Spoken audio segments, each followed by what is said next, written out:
Madaxweynaha Soomaaliya Xasan Sheekh Maxamuud ayaa beri oo Khamiis ah ku sii jeeda magaalada Nairobi ee dalka Kenya, halkaasoo booqasho rasmi ah oo 2 cisho ah ku joogi doono.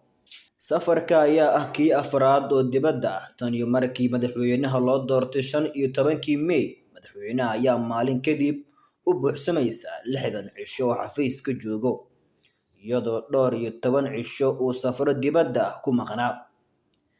Tegistiisa Nairobi ayaa bilow u noqonaysa dib u soo noolaynta xiriirkii Soomaaliya iyo Kenya oo 2 sano u dambeeyay mugdi galay xiriirkii labada dal oo gaaray heer safaaradaha la kala rarto. Intii uu xilka hayay madaxweynihii hore ee Soomaaliya Maxamed Cabdullaahi Farmaajo